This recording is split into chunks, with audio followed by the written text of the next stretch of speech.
Bismillahirrahmanirrahim. Assalamualaikum warahmatullahi wabarakatuh. Baraya PLK TV. Saya Ruston Firmansyah. Alhamdulillah saat ini saya sedang berada di depan Masjid Hagia Sophia, Turki. Masjid yang memiliki sejarah panjang peradaban sejak dibangunnya hingga kini. Saya mengajak kepada sahabat-sahabat semua untuk like, subscribe, dan share video-video yang ada di PLK TV. Jangan lupa subscribe.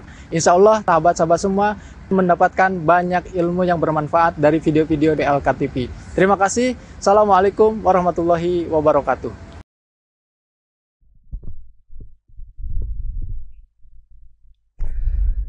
Bismillahirrahmanirrahim. Assalamualaikum warahmatullahi wabarakatuh. Alhamdulillahirrabbilalamin. Assalatu wassalamu ala ashabil anbiya'i wa mursalin wa ala alihi wa sahbihi ajma'in, amma ba'd. Asyhadu an la ilaha illallah wa asyhadu anna Muhammadan abduhu wa rasuluh. Kuntum khairu ummatin ukhrijat lin-nasi ta'muruna bil ma'ruf wa tanhauna 'anil munkari wa tu'minuna billah. Alhamdulillah, puji syukur atas kehadirat Allah Subhanahu wa taala yang pada hari ini, pada kesempatan ini kita kembali di acara PLK, yaitu Pesantren Lepas Kerja, dan kita live streaming di PLK juga, kemudian di Baraya Sahate di Facebook ya. Tak lupa salawat serta salam tercurah limpahkan kepada Nabi kita, Nabi besar Muhammad Shallallahu Alaihi Wasallam, kepada keluarganya, kemudian kepada sahabatnya, kemudian kepada tabiin, kemudian kepada tabiut tabiin, dan kepada kita selaku umatnya hingga akhir zaman yang senantiasa memperjuangkan syariat-syariatnya. Baik, sebelum saya ke pemateri atau diskusi kali ini, saya akan menyapa kepada teman-teman yang saat ini sedang menonton siaran langsung di Facebook maupun di YouTube, di channel Baraya Sahate dan juga PLK TV ya, pemirsa PLK TV. Selamat malam, semoga dengan adanya acara ini teman-teman sekalian ataupun ibu bapak sekalian bisa mendapatkan manfaat dan juga ilmu-ilmu yang bermanfaat tentunya ya. Dan di sini di PLK juga kita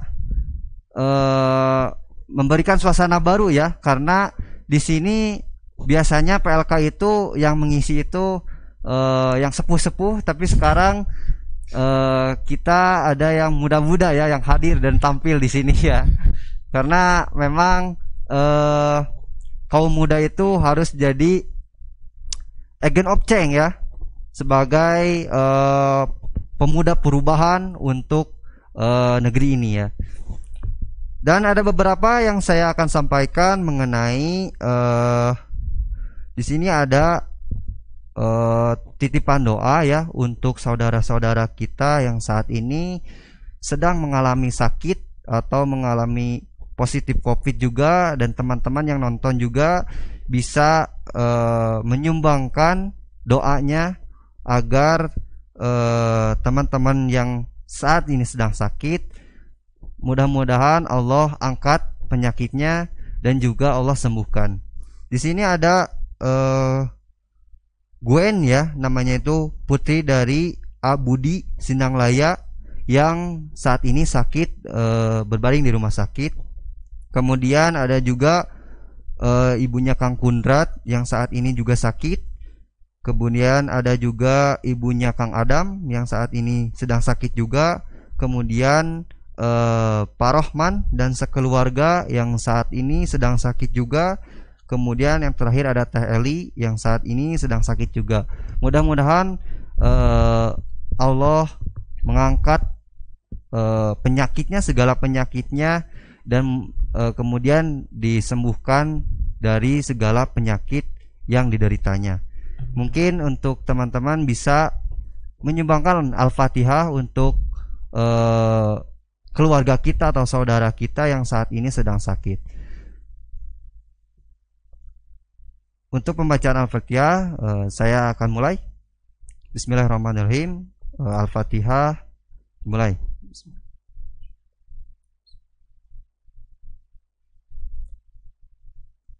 Selesai. Terima kasih untuk teman-teman yang sudah menyumbangkan doanya kepada saudara-saudara kita yang saat ini sedang sakit. Kemudian informasi yang selanjutnya kepada teman-teman ataupun saudara-saudara ataupun ibu bapak sekalian yang ingin mengendorsekan ya, ada endorse di sini di PLK ini ya, dan tanpa dipungut biaya pun 1 peser pun, jadi gratis ya. Silakan bisa kontak ke admin PLK ya buat untuk mempromosikan produk-produk yang Bapak Ibu sekalian atau saudara-saudara sekalian punya ya. Nah, alhamdulillah di program PLK ini kita akan membahas atau lebih tepatnya ngobrol santai ya. Karena memang di sini bukan kajian yang begitu formal, tetapi ini lebih ke sharing mengenai perjalanan rihlah ya. Sungguh luar biasa, dan di sini sudah ada pemateri kita, pembicara kita, ustadz kita semua, yaitu Kang Ruston Firmansyah selaku founder Rubin ID. Assalamualaikum Kang Ruston. Waalaikumsalam warahmatullahi wabarakatuh. Gimana kabarnya Kang? Kabarnya alhamdulillah. Alhamdulillah. Sudah dinyatakan negatif COVID. Berapa kali tes Kang? 4 kali ya. 4 kali, masya Allah. Semuanya negatif alhamdulillah. Alhamdulillah. Antum negatif atau positif? Gak tahu kan? Ya insya Allah lah negatif. Insya Allah, ya. mudah-mudahan. Insya Allah semua di sini negatif semua. Ya. Amin. Gimana Kang perjalanan di Turki itu? Estimasi waktunya itu berapa lama dari kapal itu Kang? Ya, kalau perjalanan berapa lama? Sebetulnya kalau dari Indonesia ke Turki nggak naik kapal, tapi naik pesawat. Oh iya, pesawat. Tapi dari Turki, ya saya sempat naik kapal juga. Gitu. Oh iya. Dari Turki naik kapal, dari Bursa ke Istanbul naik kapal, alhamdulillah. Jadi saya berkesempatan ke Turki kemarin, cukup waktunya lama juga, panjang karena harus transit ke Abu Dhabi karena cari tiket yang murah. Oh iya. Gitu. Jadi sebelum ke Turki itu ke Abu Dhabi dulu ya kan? Transit di Abu Dhabi 5 jam di sana, terus kemudian berangkat lagi ke Istanbul. Masya Allah. Jadi kalau di total perjalanan berangkat saja mungkin 1 hari lah. 1 hari. Tapi ada rencana lagi ke sana lagi Kang? Insya Allah. Kayaknya banyak yang ketinggalan di sana. Insya Allah. Nah, untuk teman-teman dari PLK ya, sekarang kita akan sharing dengan Kang Ruston Firmansyah mengenai perjalanan rihlah dengan yang bertemakan ini bahasa Inggris sebenarnya temanya ya.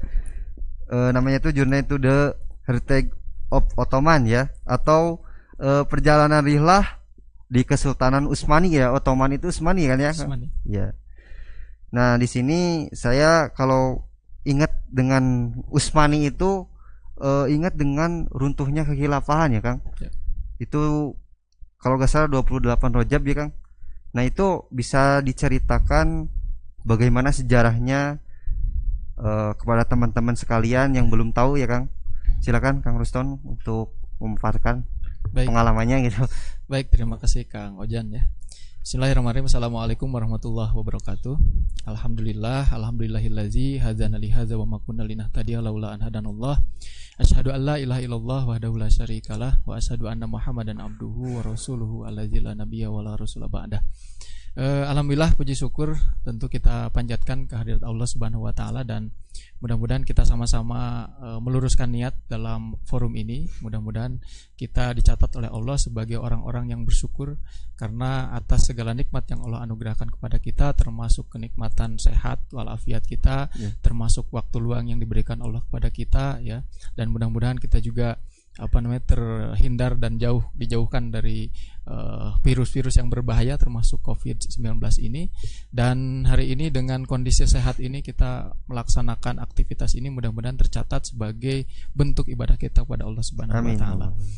Salawat serta salam juga semoga tercurah kepada junjungan kita Habibana wa Nabiyana Muhammad sallallahu alaihi wasallam, pada para keluarganya, para sahabatnya, para tabi'in, tabi'un tabi'in, dan mudah-mudahan sampai kepada kita selaku umatnya. Amin ya Allah ya rabbal alamin. Kang Ojan dan sahabat-sahabat, Bapak Ibu yang sama-sama mengharap ridha Allah Subhanahu wa taala, tentu di kesempatan kali ini PLK TV mengangkat sebuah tema tentang Journey to the Heritage of Ottoman ya. Jadi kita akan berbicara tentang perjalanan, dan perjalanan itu menyusuri ya warisan-warisan sejarah dari Turki Utsmani ya. Nah, tentu dengan momentum ya, tadi sudah disinggung oleh Kang Ojan bahwa ada bertepatan sekarang kita dengan bulan suci Rajab ya. Ini tentu kaum muslimin harus kembali diingatkan ya. Kembali diingatkan ini agar kaum muslimin di seluruh dunia itu juga ingat dengan momentum yang ternyata penting tetapi banyak dilupakan oleh kaum muslimin ya. Ketika datang bulan Rajab ya, biasanya kaum muslimin itu menyambutnya dengan sukacita gembira ya, karena bulan Rajab ini menandakan sebentar lagi kita akan menuju bulan suci Ramadan, itu salah satunya. Selain itu ada momentum Isra Mi'raj di situ yang sering juga disebut kalau di Sunda mah Rajaban kan gitu, Rajaban. Nah, itu Rajaban tuh biasanya memperingati Isra Mi'raj gitu, karena ada banyak pelajaran dari peristiwa Isra Mi'raj yang luar biasa. Nah, tetapi juga yang sering dilupakan oleh kaum muslimin hari ini adanya peristiwa yang juga sangat penting, sangat bahkan ini kepentingannya harus kemudian ketika kaum muslimin ingat dengan peristiwa itu harus membangkitkan semangat untuk mengembalikan kejayaan kaum muslimin, kejayaan Islam. Apa itu? Pada bulan Rajab itu terjadi keruntuhan khilafah, yang mana Turki Utsmani adalah kekhilafan terakhirnya. Khilafah itu apa? Khilafah itu kepemimpinan umum kaum muslimin seluruh dunia yang menjaga kaum muslimin, menjaga Islam, menjaga darah kaum muslimin, menjaga keamanannya, menjaga harta kaum muslimin, menjaga agama Islam itu agar bisa tersebar dan kemudian tidak ada yang mengganggu, yaitu khilafah. Dan khilafah diruntuhkan pada tahun pada bulan Rajab. Nah, tentu bulan Rajab ini harus juga kemudian membangkitkan kembali ya, mengingatkan kepada kita untuk kita tuh sadar hari ini tidak ada khilafah. Muhasabah berarti ya. Muhasabah itu, sehingga sampai sejauh mana perjuangan kita hari ini untuk kemudian mengembalikan kekhilafahan itu, yang tadi saya sampaikan bahwa khilafah itu adalah institusi daulah negara yang menjaga kaum muslimin ya. Yang hari ini kita lihat bagaimana kaum muslimin yang selama ini kita tahu kaum muslimin adalah umatan yang terbaik, khair ummah. Ya, tetapi ternyata hari ini kita melihatnya seperti apa. Nah, maka di kesempatan kali ini bertepatan dengan momentum itu ya, kebetulan alhamdulillah beberapa hari yang lalu, belum seminggu, ini masih fresh ya, masih hangat gitu ya di ingatan saya, baru melakukan safar ke Turki, walaupun memang perjalanan safar saya banyak punya banyak misi gitu ya, punya banyak tujuan, tapi salah satu tujuannya adalah saya ingin melihat bagaimana peninggalan-peninggalan sejarah yang ditinggalkan oleh kejayaan kekhilafahan ketika itu, yang mana Turki adalah pusat pemerintahan terakhir kekhilafahan begitu. Nah, ini menarik sebetulnya kalau bicara tentang ini perjalanan kan, ini jadi cerita saja. Sebetulnya tadi saya coba pengen milih-milih ini dokumentasi gitu, karena dokumentasi selama perjalanan di Turki luar biasa ya. Semua sudut Turki, semua sudut Istanbul itu mengandung sejarah gitu ya. Jadi sangat ingin diabadikan gitu ya, dengan kamera handphone sampai hari kelima itu sudah full ya. Berapa 64 giga tuh full gitu ya, karena ada video dan sebagainya. Saking hampir setiap langkah itu kemudian ini harus difoto lagi, ini harus difoto, harus di video dan sebagainya. Ini luar biasa. Nah, ada yang menariknya itu ketika mungkin setiap kaum muslimin itu pasti mendambakan adanya perjalanan atau safar rihlah gitu ya, ke suatu negeri, mungkin tidak hanya tinggal di Cimenyan, di Bandung gitu ya, atau hanya di Indonesia, tetapi juga mungkin kita mendambakan adanya kesempatan untuk bisa keluar negeri misalkan ini. Nah, tentu menurut saya salah satu negeri yang layak untuk didatangi ya setelah Haromain ya, setelah Mekah dan Madinah, itu saya pikir tepat kalau kemudian Turki juga menjadi salah satu destinasi tempat tujuan gitu. Nah, alhamdulillahnya saya bisa membandingkan gimana kondisi Mekah Madinah ya, yang tahun 2017 saya bisa berkesempatan ke sana, dengan membandingkan bagaimana kondisi Turki, karena dua-duanya ini memiliki sejarah panjang yang lekat dengan peradaban Islam ya, maupun peradaban-peradaban pra-Islam gitu ya.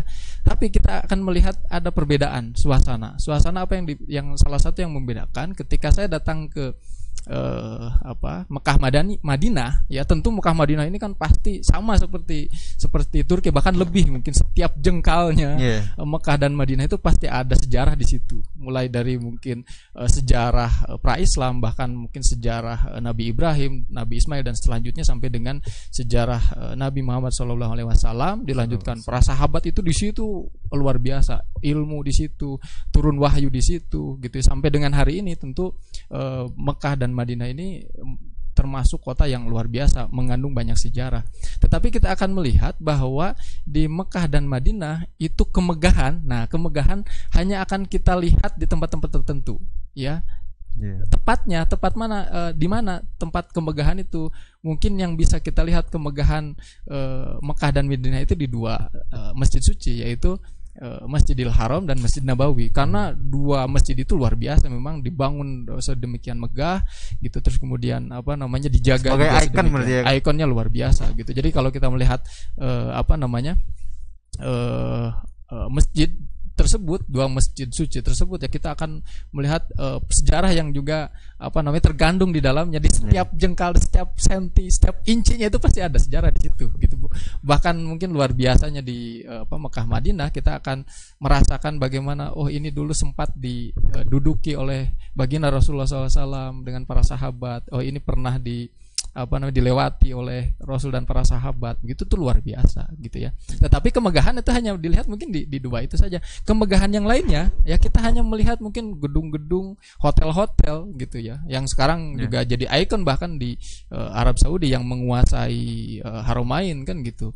Itu Tower Zamzam yang luar biasa. Tapi secara sejarahnya mungkin nggak terlalu muncul bagaimana kita melihat Tower Zamzam terus kemudian membangkitkan semangat Islam misalkan. Kayaknya agak agak jauh gapnya ke arah situ. Tapi berbeda dengan Turki. Nah, Turki itu ketika kita menginjakkan kaki di Istanbul, itu luar biasa. Kita akan melihat kemegahan Islam yang dibangun oleh Turki Utsmani gitu ya. Dan itu dijaga betul oleh orang-orang Turki, dijaga betul.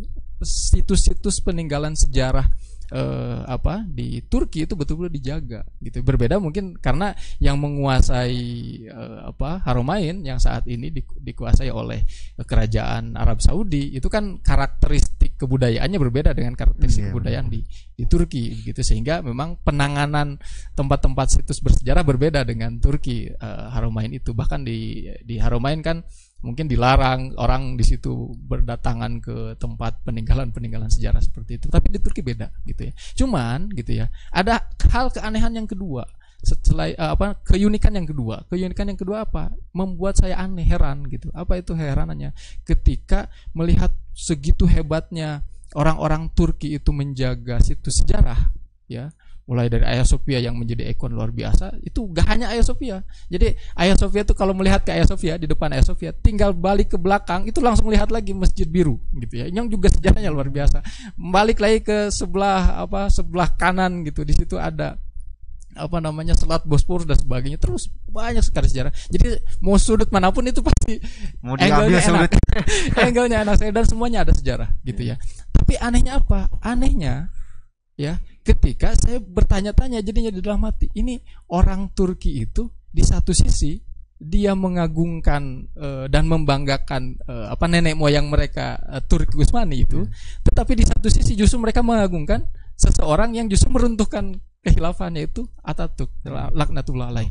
Siapa itu? Mustafa Kemal Atatürk gitu. Dan foto Mustafa Kemal itu ada hampir di setiap ruangan begitulah, kalau tidak berlebihan hampir di setiap ruangan umum ya. Di hotel itu ya di setiap lantai pasti ada fotonya. Pas masuk ke hotel ada fotonya Atatürk. Terus kemudian di tempat makan di restoran itu ya ada foto itu gitu ya. Jadi tempat-tempat umum bahkan ya itu terpampang ya Atatürk. Kan jadi aneh, semacam ada double kepribadian ganda. Satu sisi bangga dengan keislaman kekuasaan Islam Utsmani, di satu sisi justru mengagungkan Alta tuh kan ya aneh gitu ya. Tetapi ya memang di perjalanan sampai dengan akhirnya sampai pulang saya merenungi itu sedikit banyak ya terjawab lah kenapa kemudian orang-orang Turki bersikap seperti itu gitu ya. Tapi memang perlu nanti ada pendalaman, nanti sedikit nanti mudah-mudahan nanti kita akan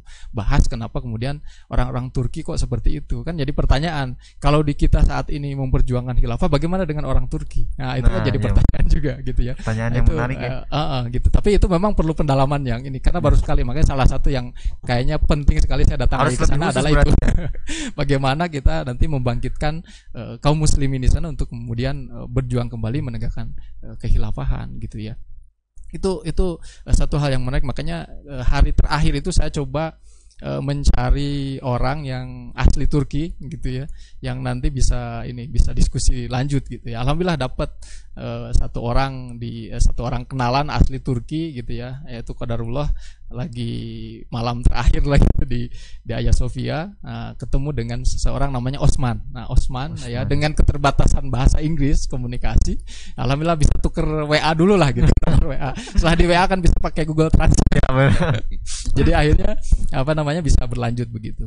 Nah, di situ jadi akhirnya kalau mau bicara tentang Turki memang luar biasa menarik di sisi sejarah, menarik, terus kemudian dari perjalanan panjang peradaban manusia ada di situ gitu ya. Jadi dari mulai Romawi, Persia ya sampai dengan Islam sampai dengan hari ini itu di Turki itu luar biasa gitu ya.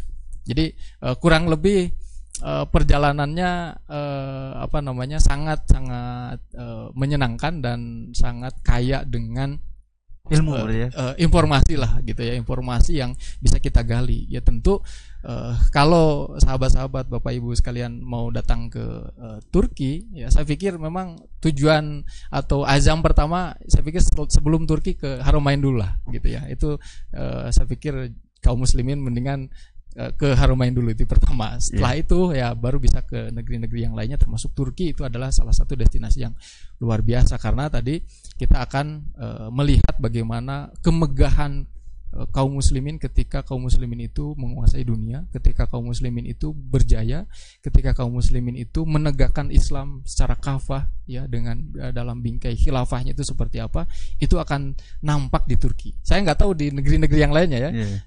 Karena di tadi saya sampaikan di di Haramain tidak nampak itu. Tidak nampak kemegahannya. Peninggalannya ada, tapi kemegahannya itu tidak tertampak gitu ya. Tapi kalau di Turki itu luar biasa.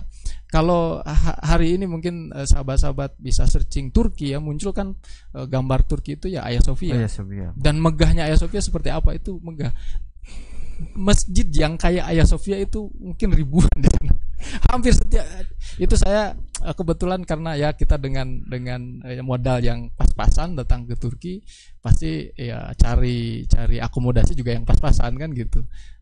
Hotel yang pinggir-pinggir lah gitu, walaupun di Istanbul tapi pinggir-pinggir gitu, masih bisa jalan ke villa. Di sana villa, bukan villa, hotel, tapi memang hotelnya ya inilah pinggir-pinggir masuk gang lah gitu. Masuk gang di jalan di Istanbul situ.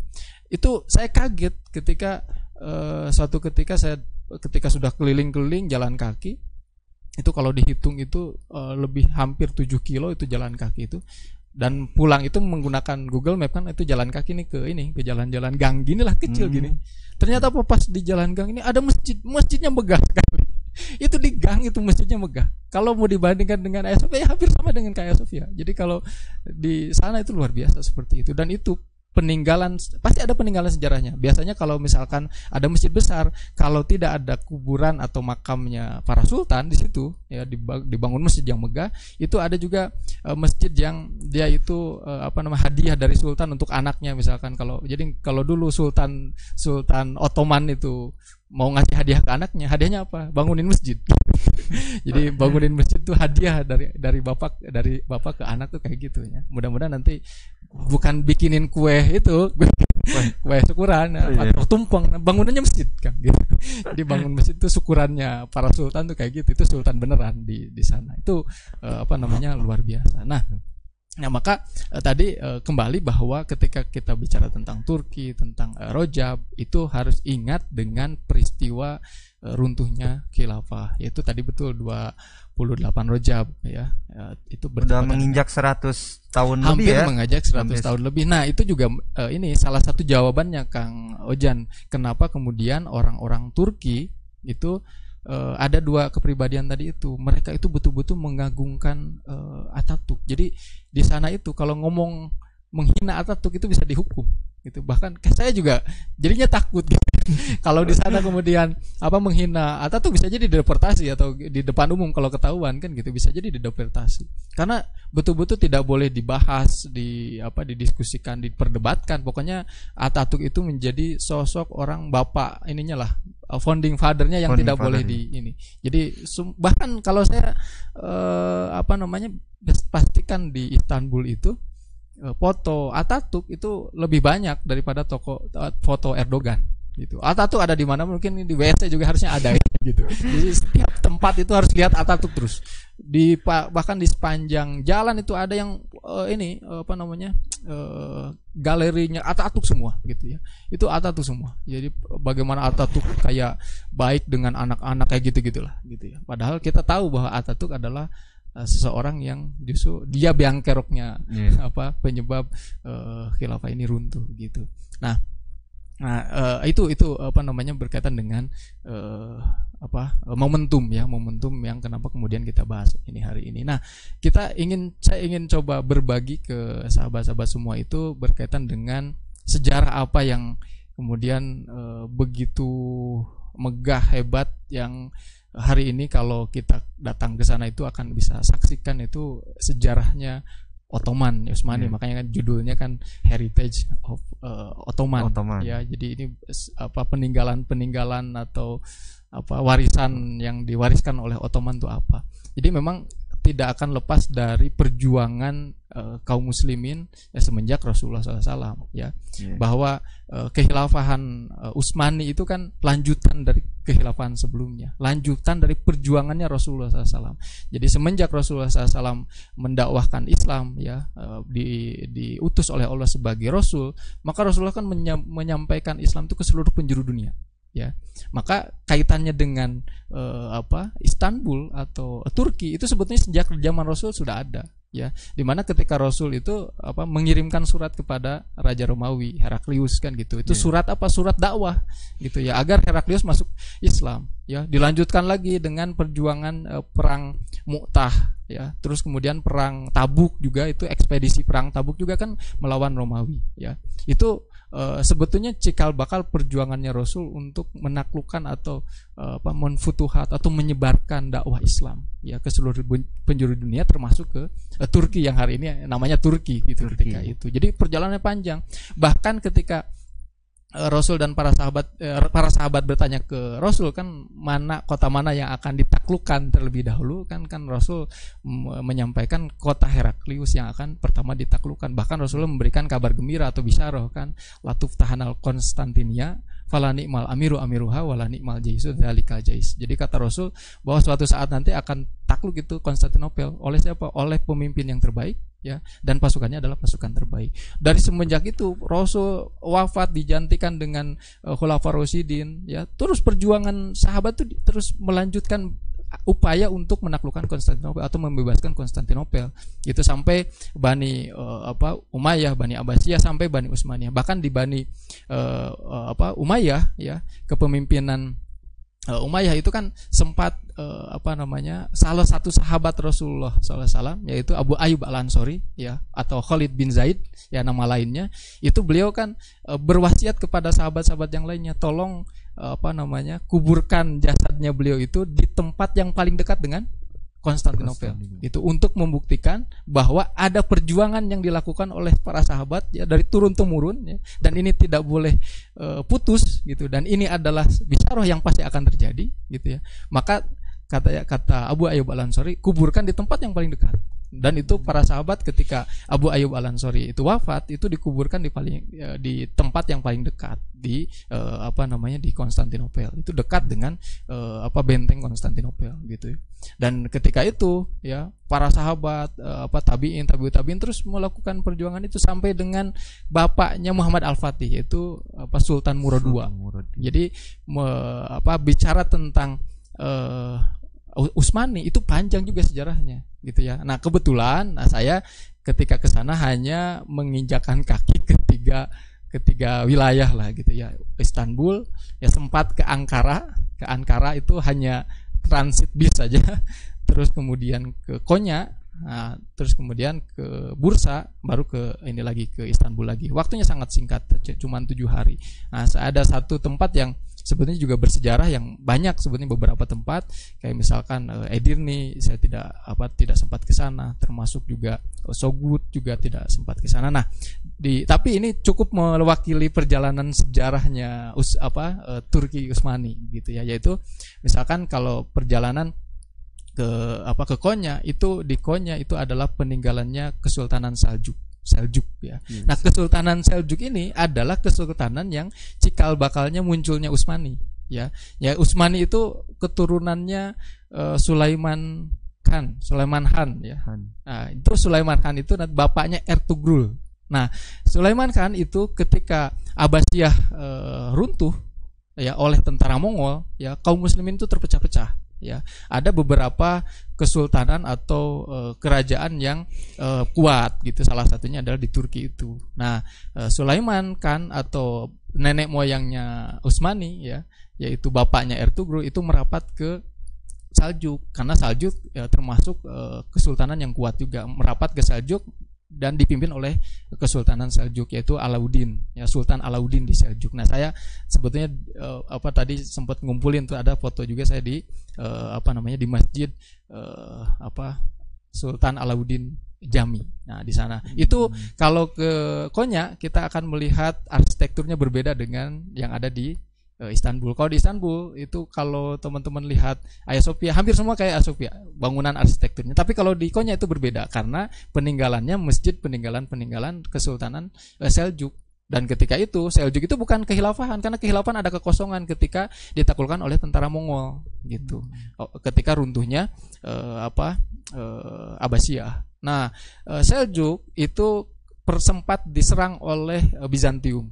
Nah, sempat diserang oleh Bizantium karena di dalam Seljuk itu ada pasukannya Ertugrul atau pasukannya Sulaiman Shah itu kemudian menjadi kuat di situ, sehingga Bizantium bisa terkalahkan atau tertahan lah gitu, sampai akhirnya Kesultanan Seljuk memberikan hadiah kepada Ertugrul, yaitu sebuah wilayah yang namanya Sogut itu. Nah, maka disitulah orang-orang Sogut itu keturunannya ada di situ. Itu. Nah, salah satu anak pertamanya Ertugrul namanya Utsman putra Ertugrul atau bin Ertugrul.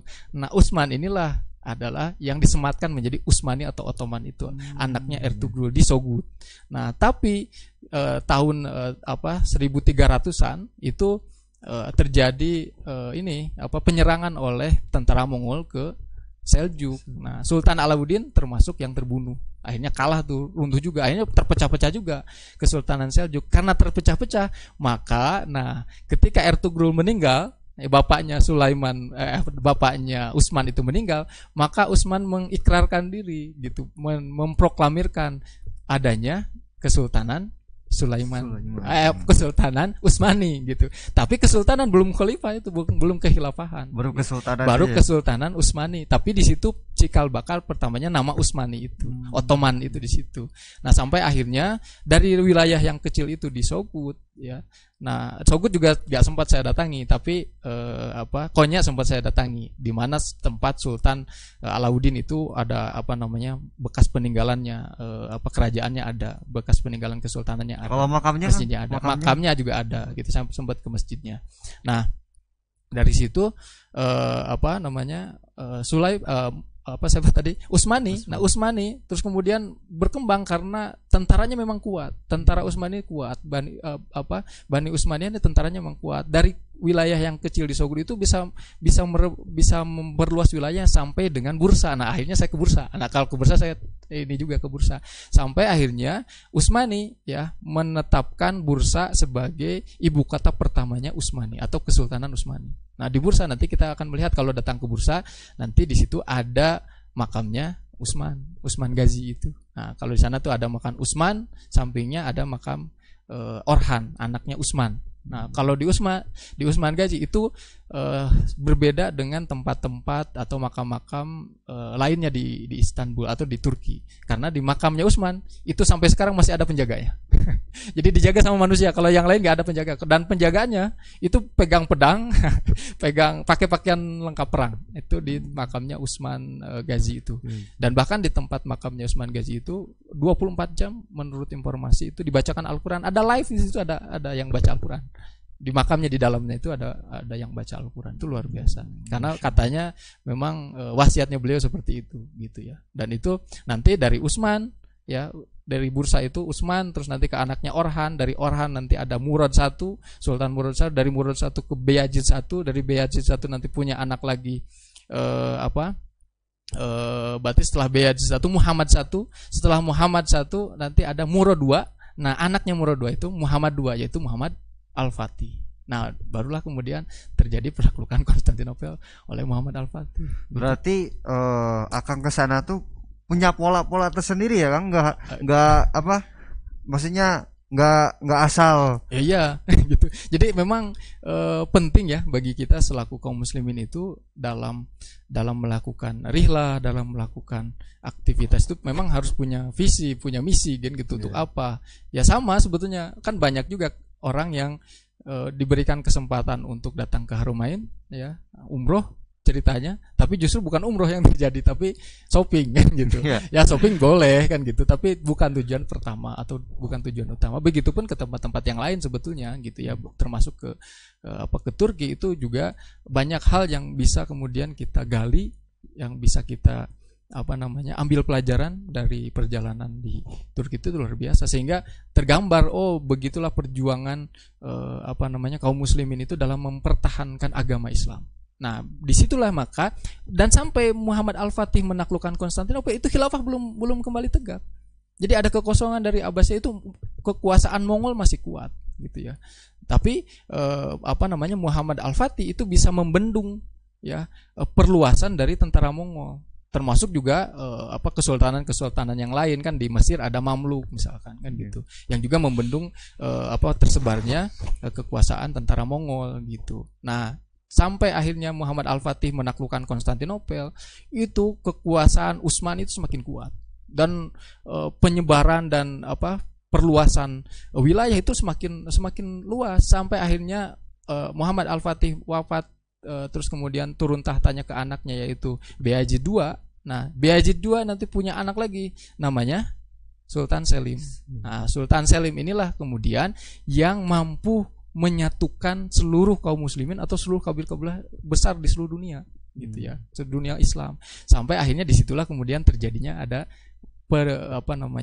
pengangkatan khalifah itu yaitu ketika Sultan Selim itu cucunya Muhammad Al-Fatih, barulah khilafah itu tegak dan Mongol itu kemudian tertaklukkan. Salah satu tandanya khilafah ketika itu diakui juga ya, ketika Haromain atau Mekah dan Madinah itu kemudian diberikan kunci atau kekuasaannya kepada kepada Sultan Selim. Tapi ketika Muhammad Al-Fatih dan sebelumnya itu sampai sampai Ertugrul itu kekuasaan Mekah Madinah ada di kekuasaan Mekah Madinah, ada kerajaan tersendiri begitu ya. Tapi ketika Sultan Selim itu membaiat kaum muslimin itu kepada Sultan Selim, termasuk juga Mamluk gitu ya, kerajaan Mamluk di Mesir itu juga ditaklukkan oleh Sultan Selim sehingga bergabung menjadi daulah Islam, dan itulah khilafah gitu ya. Itu khilafah Utsmani itu sebetulnya pertamanya adalah Sultan Selim. Muhammad Al-Fatih itu bagian dari Kesultanan Ottoman atau Kesultanan Utsmani. Tapi kekhilafan Utsmani itu mulai dari Sultan Selim. Ya, gitu. Panjang itu. Ya, mungkin kita tahan dulu Kang. Kalau misalkan kita lanjut itu bisa berepisode-episode ya. Ya, ini Harus mah, beberapa ini kali. mah ringkasan-ringkasan. Iya, ringkas saja. Mungkin saya akan mengingatkan dulu kepada pemirsa pemirsa PLK ya, dan juga pemirsa dari Sahate ya, untuk bisa like, terus kemudian subscribe dan juga share kepada teman-temannya yang mungkin bisa mengikuti forum sharing ini ya. Nah, untuk selanjutnya kita akan berbincang-bincang kembali dengan Kang Ruston, karena memang banyak yang harus kita gali ya. Terutama kan kita belum pernah ke sana, dan insya Allah lah ke sana. Insya Allah dari PLK ini nanti ada giveaway ke sana lah. Doakan saja. Kemudian untuk para pemirsa, semisalnya ada yang mau ditanyakan, bisa di kolom komentar ya, maupun di Facebook ataupun di YouTube ya. Ya Kang, kita lanjut ya, membahas topik yang tadi ya. Tadi kan sudah membahas tentang mengenai 28 Rajab itu ya. Oke. Keruntuhan khilafah ya. Kemudian yang kedua itu tadi membahas sedikit tentang mengenai sejarah ya, sejarah singkat tentang Utsmani ya. Nah, kemudian Kang, dari hilangnya kekhilafahan ini atau runtuhnya kekhilafahan ini, dampaknya itu seperti apa sih Kang? Ya, dampak dari keruntuhan khilafah ini harus kemudian bisa kita renungi, dan kemudian secara jujur kita bisa meresapi, dan kemudian yang paling penting adalah upaya kita bagaimana kemudian kita harus mengembalikan kekhilafahan itu. Tentu kalau ditanya dampak, ya kita bisa merasakan bagaimana ketika khilafah itu runtuh atau kepemimpinan kaum muslimin tidak ada, maka ya kita akan melihat hari ini bahwa kaum muslimin itu terpecah juga gitu ya. Jadi sama seperti halnya dulu sempat bahwa ada kekosongan kepemimpinan, kaum muslimin terpecah-pecah, tapi ada orang-orang di dalamnya itu yang berjuang terus, yaitu termasuk adalah leluhurnya Utsmani itu ya. Makanya menarik juga kalau kita membahas tentang penaklukan Konstantinopel yang hari ini cukup banyak digandrungi lah oleh kaum muslimin, yang menjadi penambah semangat bahwa dulu ada sosok Muhammad Al-Fatih yang membuktikan Bisyarah Rasul gitu ya. Sejak ditunggu 800 tahun, melalui Muhammad Al-Fatih ternyata Konstantinopel bisa ditaklukkan. Dan ternyata ada hal yang menarik ketika saya mengunjungi makamnya Abu Ayyub Al-Ansori. Memang Abu Ayyub Al-Ansori itu menurut sejarah, beliau itu sahabat Rasulullah SAW yang tadi punya wasiat untuk dimakamkan di dekat Konstantinopel. Itu memang sembunyi-sembunyi oleh tentara kaum muslimin itu, dimakamkannya sembunyi-sembunyi, karena memang untuk menjaga kerahasiaan itu, supaya itu terjaga, dan itu jadi pesan penting gitu kepada anak keturunannya nanti gitu, kaum muslimin. Dan ternyata ketika ditemukan oleh gurunya Muhammad Al-Fatih ya, itu Muhammad Al-Fatih diceritakan bahwa di sini ya, itu di sana itu ada pohon besar, terus dipagari, di situ adalah tempat makamnya Abu Ayyub Al-Ansori, dan diceritakan oleh gurunya As-Samsuddin, itu gurunya Muhammad Al-Fatih, Syekh As-Samsuddin, diceritakan bahwa di sini dulu ada jasadnya sahabat Rasul yang ingin membuktikan ya bahwa anak keturunannya harus tetap ada perjuangan untuk menaklukkan Konstantinopel. Muhammad Al-Fatih itu bangkit gitu. Muhammad Al-Fatih bangkit betul. Karena apa? Mendengar ada perjuangan itu sejak dulu, ada bisarohnya, ada kabar gembira, ini pasti terjadi. Maka Muhammad Al-Fatih memperjuangkan, melayakan diri, terus memperjuangkan luar biasa. Nah, kita hari ini ya jangan jauh-jauh ke Turki sebetulnya gitu ya. Di kita ini kalau tidak berlebihan nih, berserakan nih makam-makam pejuang Islam di tanah Nusantara ini gitu ya. Kita kalau gak jauh ke Turki ya, inilah Rihla Wali Songo misalkan. Itu hari ini kan orang banyak berziarah ke Wali Songo, berdoa di situ, terus kemudian ngalap berkah di situ dan sebagainya, tapi lupa bahwa ada perjuangan yang dilakukan oleh mereka. Harusnya ketika kita melihat itu, mengingat itu, ada semangat kembali. Harusnya dulu di tanah ini tuh ada orang yang berjuang menegakkan Islam. Dulu di tanah ini ada orang yang menyebarkan Islam dengan susah payah gitu ya. Hari ini Islam gak ada. Hari ini Islam tidak diterapkan. Hari ini Islam justru dicampakkan. Hari ini Islam dihinakan. Harusnya hari ini kita bangkit gitu ya. Jadi dampaknya apa? Ya hari ini semakin lama Islam dijauhkan dari kaum muslimin. Semakin jauh kaum muslimin itu kemudian lupa dengan jati dirinya sebagai umat terbaik gitu ya. Dan hari ini kita melihat, saya cukup sedih gitu ya. Sedihnya itu tadi melihat ada gambar-gambar orang yang di sini mah kita hina-hina gitu ya. Kita sini bebas nih. Yeah. Di sini bebas kita menghina Ataturk, laknatullah alaih ya. Semoga Allah melaknatnya. Itu di sana justru dipajang di mana-mana, bahkan ada di saku saya waktu itu. Karena di semua lira itu, di semua uangnya itu pasti ada foto itu. Mau yang kecil, mau yang nilainya besar, mau yang kertas, mau yang receh, itu pasti ada fotonya. Gitu. Itu pasti ada fotonya. Itu sedih luar biasa. Dan kesedihan yang lain juga, ini kalau teman-teman coba ini lagi rame juga kan gitu. Apa itu? Di Turki kita hari ini menemukan banyak pengemis. Pengemis banyak. Banyak sekali, mulai dari anak-anak sampai orang tua, kakek-kakek, nenek banyak. Siapa itu? Mereka adalah imigran kaum muslimin dari Suriah. Banyak sekali. Itu bahkan dengan banyaknya pengemis di sana banyak sekali. Saya bisa katakan kenapa kemudian nyebut banyak sekali, karena saya juga pernah melakukan rihlah Wali Songo gitu dari Bandung sampai ke Madura, terus kemudian sampai ke Banten. Saya sempat berkeliling ke beberapa situs sejarah, sunan-sunan. Di sana kan juga banyak pengemis kan. Yeah. Banyak ini kenceleng-kenceleng juga. Di sana justru pengemis itu lebih banyak kalau menurut saya. Kalau tidak boleh lebih banyak gitu ya. Karena hampir di setiap jalan tuh kayak gitu, pengemis semua. Kayaknya tidur juga di situ. Dan itu adalah kaum muslimin dari Suriah. Jadi imigran dari Suriah, karena menurut informasi kan berita-berita Erdogan ya, Presiden Erdogan itu mengizinkan imigran Suriah datang ke Turki, tapi ternyata datang ke Turki itu bukan dijamu, disambut ya. Tidak, justru jadi pengemis di sana. Akhirnya muncul pengemis, terus kemudian muncul juga tingkat kriminalitas ya. Bahkan sempat di satu tempat itu kita dipaksa sama orang itu. Dipaksa itu ya karena kayaknya lapar gitu. Bahkan dia bilang, karena ada teman kita yang di sana yang jadi guide itu, dia katanya ini anaknya perlu makan gitu. Katanya punya anak gitu, anaknya saya perlu makan. Saya bilang jangan kasih uang, bisa nggak gitu. Ya dia bilang ayo bawa ini, minta dibelikan roti. Sebenarnya roti di sana murah gitu. Karena makanan di sana kan rotinya besar-besar gitu ya. Harganya cukup murah. Harga roti yang besar itu ya segede gini lah itu.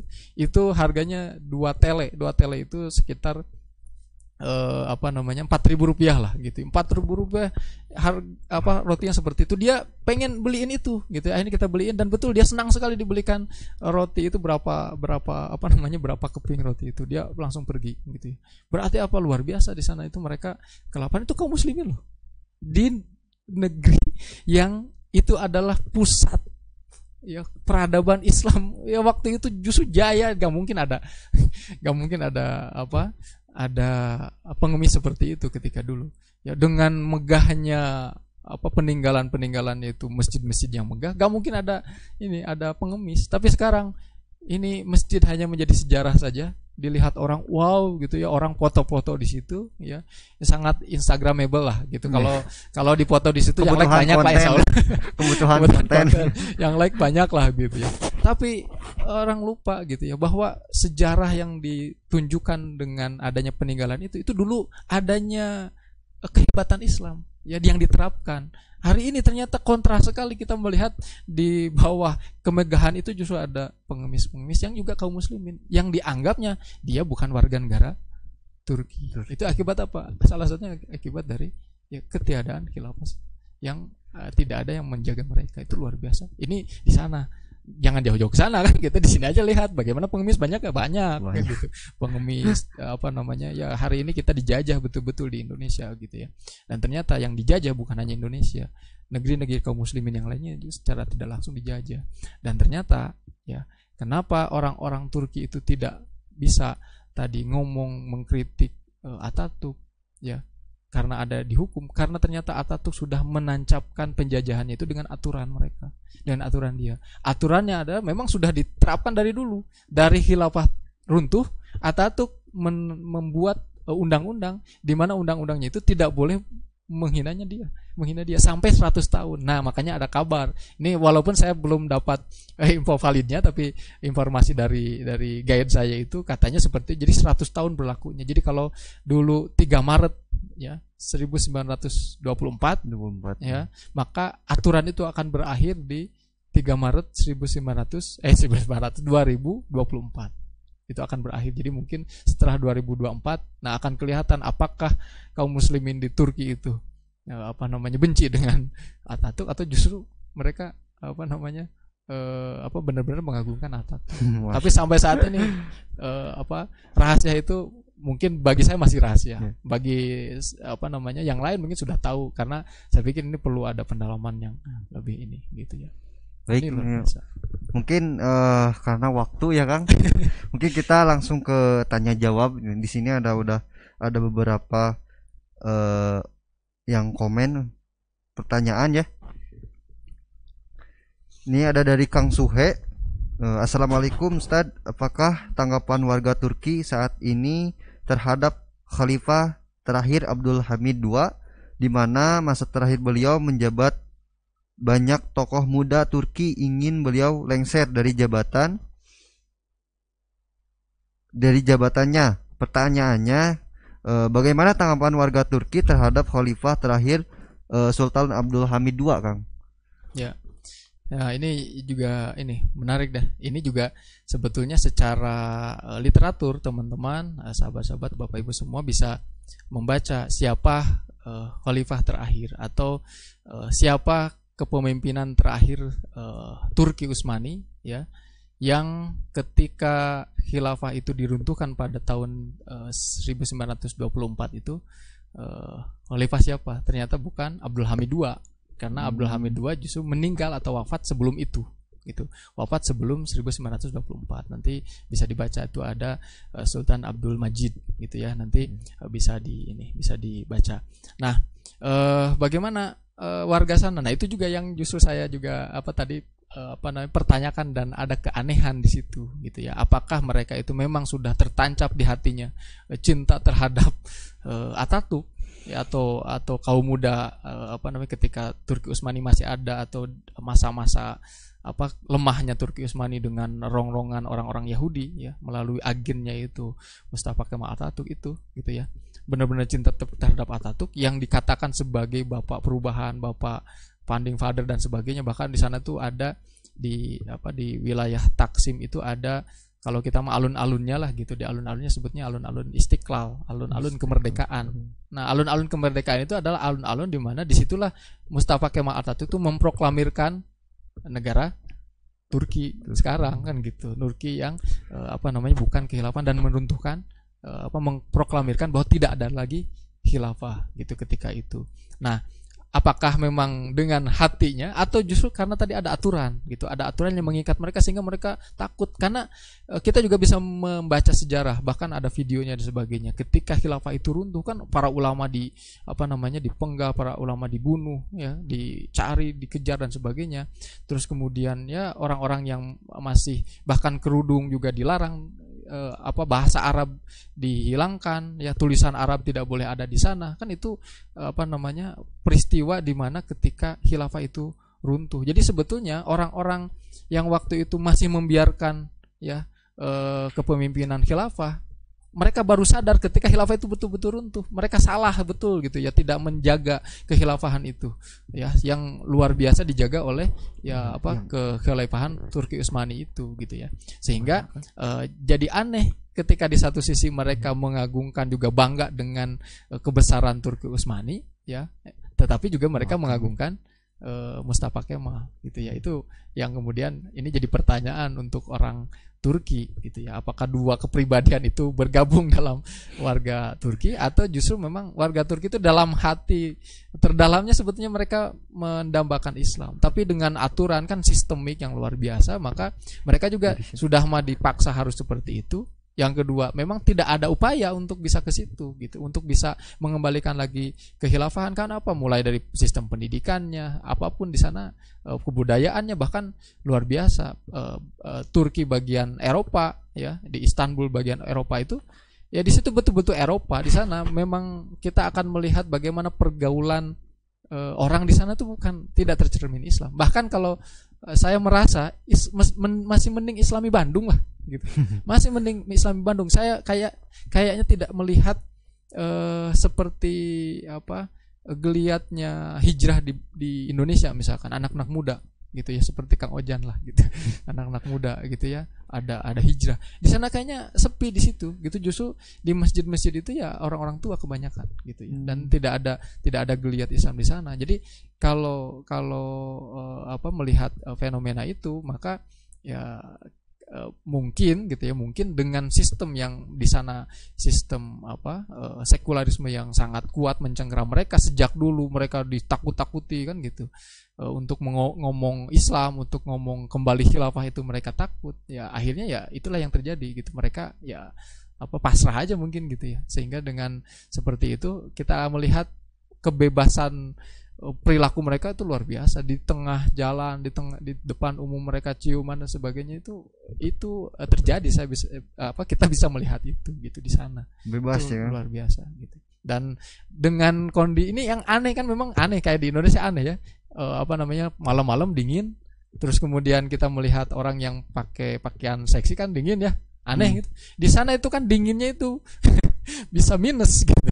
Tapi ada aja yang pakaian seksi kan gitu. Saking bebasnya itu kan gitu. Saking bebasnya mau dingin juga pakai seksi silahkan kan gitu. Jadi di sana kayak gitu kondisinya. Terus Kang, ada satu lagi ini Kang Anang yang mau bertanya mengenai estimasi ongkos Kang. Kayaknya mau ke sana. Oke, ini mah nanti lebih ke trik-trik lah ya, lebih ke trik-trik gitu ya, trik-trik untuk bisa ke Turki. Ongkosnya seperti apa ya? Alhamdulillah kalau nanti kisaran aja lah, kisaran Kang. Kisaran ya banyak, nanti teman-teman kan bisa lihat di travel. Nah, kalau saya kemarin saya tidak menggunakan travel ya, karena untuk datang ke Turki relatif lebih mudah dibanding umroh. Kalau umroh kan visanya visa umroh dengan regulasinya yang luar biasa ketat gitu ya. Tapi kalau visa Turki untuk mengunjungi ke Turki itu bisa urus sendiri. Nah, bagaimana untuk bisa ke Turki dengan biaya yang murah? Ya, satu ya, mulai dari kita rencanakan dulu kemana-kemananya gitu ya. Nah, terus harus ada yang tahu kan gitu. Nah, insya Allah kalau misalkan ada yang mau ajak saya, bisa lah gitu. Kebetulan kalau saya gratis kemarin gitu. Karena ada yang biayai kan gitu. Nah, tahu kemana-kemananya. Nah, terus kemudian cari waktu-waktu tertentu yang harga tiket bisa murah. Nah, itu banyak di aplikasi-aplikasi, nanti bisa tanggal sekian sampai tanggal sekian, pulang pergi berapa. Nah, harga tiket ke Turki itu kisarannya mulai dari 6 jutaan lah, 5 juta sekian, hampir 6 juta itu paling murah gitu, sampai dengan ya puluhan juta ada gitu. Kalau ini tergantung kelasnya kan gitu. Ada yang kalau mau lebih murah ya biasanya yang paling murah itu yang dia transit gitu ya. Ya gak apa-apa sih, kan bisa jadi nginjak juga negara yang lain dulu kan gitu.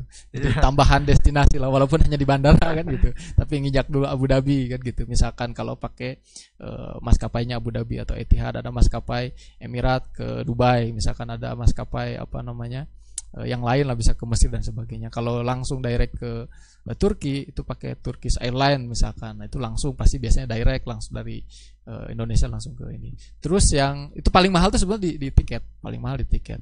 Terus yang kedua, nah perlu diperhatikan tuh di makanan. Makanan di sana, makanan nggak ada makanan seperti di Indonesia, jadi jangan harus bisa menyesuaikan berarti ya. Harus bisa menyesuaikan. Kalau dalam waktu singkat kayaknya kalau saya nyerah juga. Tadinya saya pikir digambar-gambar kan enak nih kan, kalau di Indonesia ada makanan khas Turki ini kebab gitu, kayaknya kebab nih enak. Di Indonesia kan enak kebab ya, di Turki beda rasanya nggak pakai saus dan sebagainya. Mereka nggak suka pedas gitu.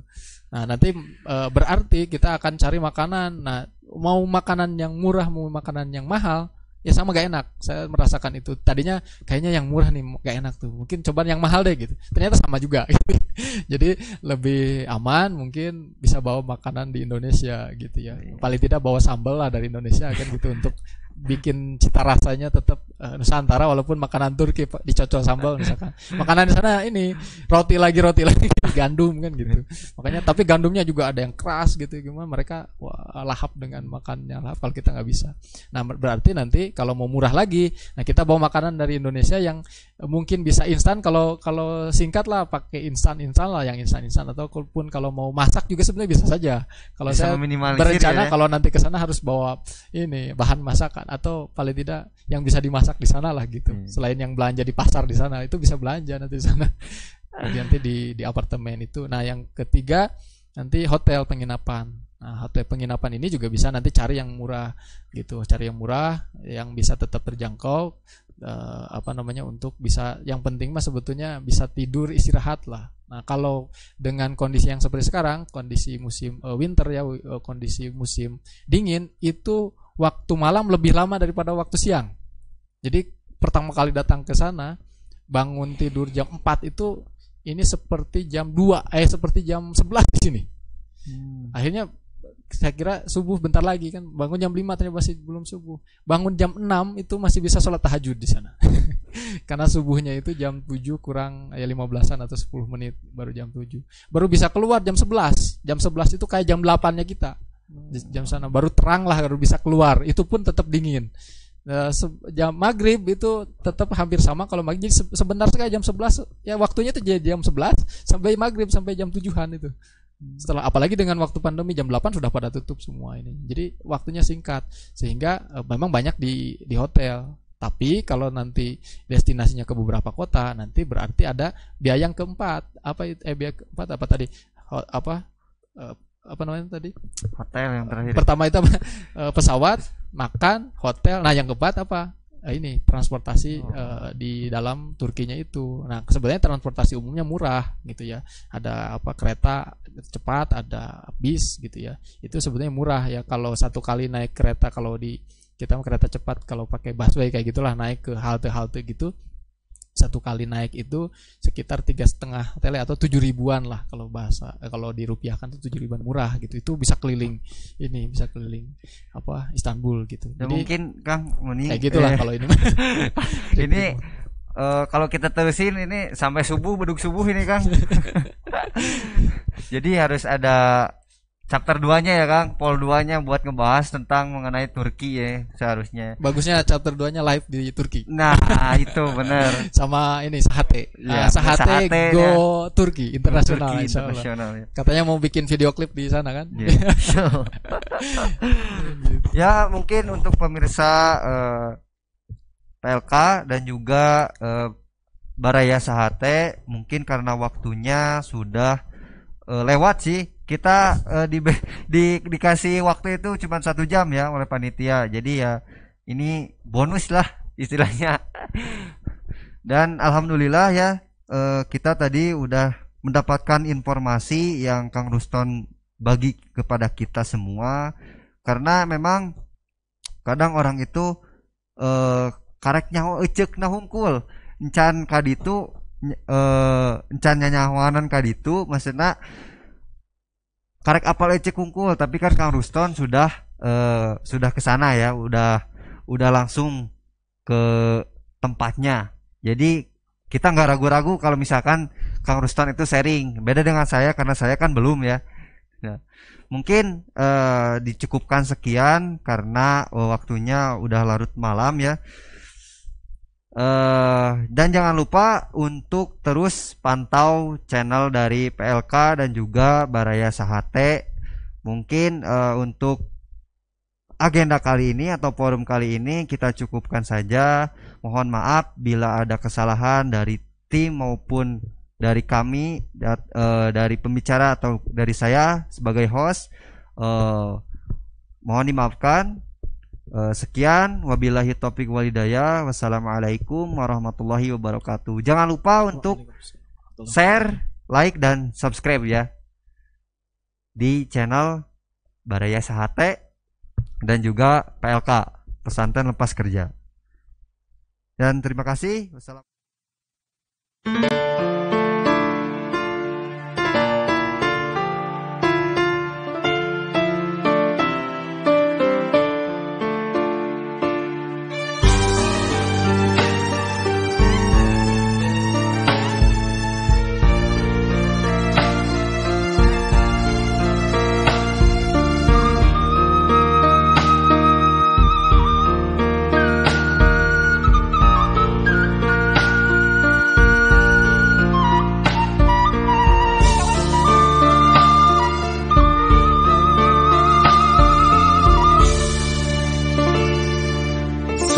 Sejarah kecumarita umat Islam kantos digjaya ngawasaan 2/3 dunia 13 abad langkung lamina.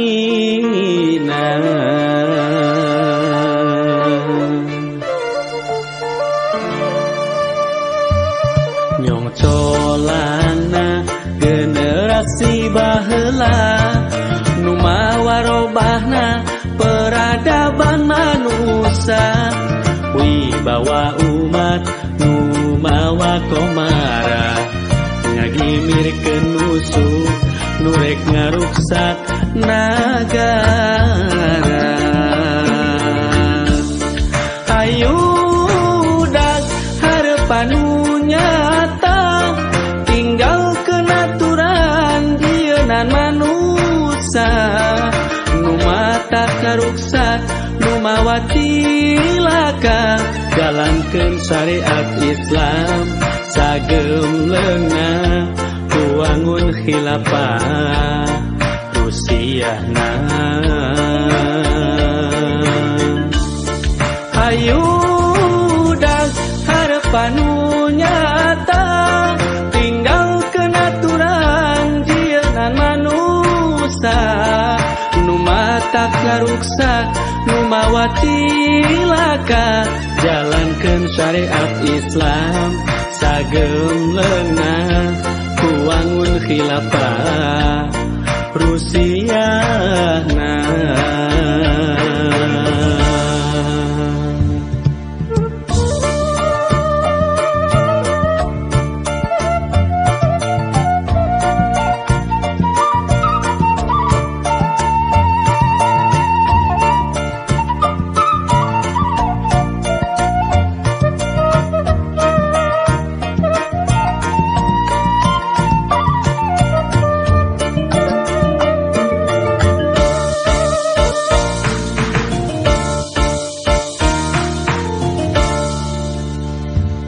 Nyong colana generasi baheula nu mawa robahna peradaban manusia wibawa umat nu mawa komara ngagimirkeun musuh nu rek ngaruksak nagara.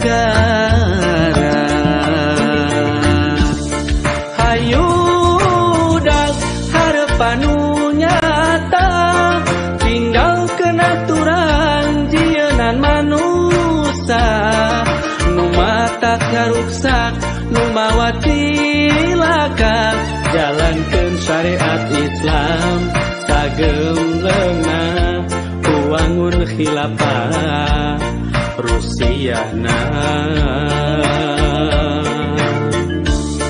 Hayudak harapan nyata tinggalkeun aturan dieunana manusia nu matak ngaruksak nu mawa cilaka jalankeun syariat Islam sagem leungna kuangun khilafah